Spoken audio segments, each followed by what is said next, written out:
And it's a serious book too. So I managed to combine both. It's a little sarcastic, and I'm a little punchy at CPAC because it's just crazy here. The book is basically, it starts off with this idea that the left has taken the word fascist, which they are liberal fascists, and they're applying it to right wing, and that's completely wrong. That they say right wing fascist is an oxymoron, and I stress the moron part of that word. It's crazy, but we've allowed this to happen, right? We've allowed them to say that a man is a woman, and we've been cowed into saying, well, I guess if he says that he's a woman, then he is, and other things like that. We've allowed them to obfuscate the meaning of education, for instance. And so I wrote this book. It's basically a collection of words, but I also included, feargasm, COVIDiots, all the hot button words that are very prominent today, to kind of wake people up so that they take notice and work to restore our language. And the reason is because, you know how in school a little kid's going to hit the other little kid, you say, no, use your words, right? Our words, our conversation, discussion is all that stands between us and violence. The left loves violence, and we don't. And so if we allow them to take all the language apart and make it meaningless and silence us at the same time, then they will succeed at destroying language, and then we have nothing to prevent us from violence. Well, it's all about indoctrination and control of the words and framing the arguments, right? It seems, and they've completely taken over the schools, the colleges, universities. What are your thoughts on how to recapture that? I know you're an advocate of homeschooling. Yes. How do you balance that in your own life, but also what do you say to others who might be thinking about doing that? I don't know how to make it any clearer. So I've been an advocate of homeschooling for over a decade. You can go to my website. I've got a ton of videos up there to get you started, to talk you through it, to encourage you. And if you think that you will fail at homeschooling, it will be a worse failure for you to put your child into a government school, because the government teaches to worship government. If you send your child to a Catholic school, they will learn Catholic values. And if you send them to a government school, they will learn to value government. It's that simple. And so if you don't think that the government has all the answers, then why would you send your child into an environment which will try to teach him that government has all the answers? And one thing you've been doing to fight back against that, among other things, is you put out a documentary on pro-life. Yes. Pro-life issues with President Trump recently. Tell us about that. So the documentary is called Leaders for Life, and you can go to leadersforlifefilm.com, I believe. Anyway, you'll find it. And we just brought it out. We just offered it for free.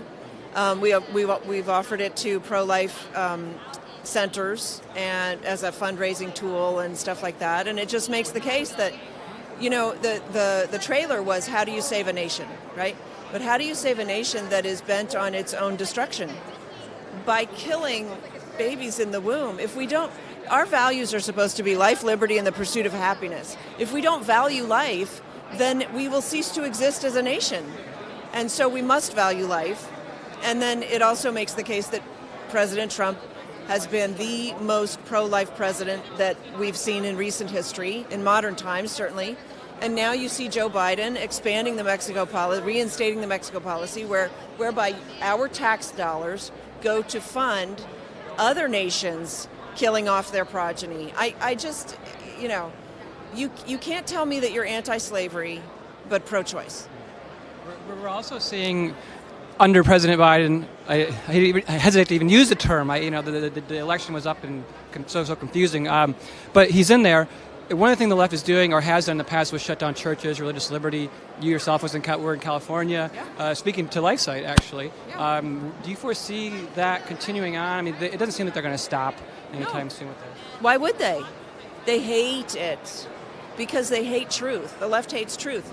That's why this book is so filled with words, because the only way to get the lies out is to make you change your mind about the word.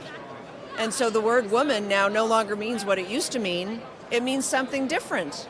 And in that case, okay, are you really lying? Well, you are, because you know what the word means.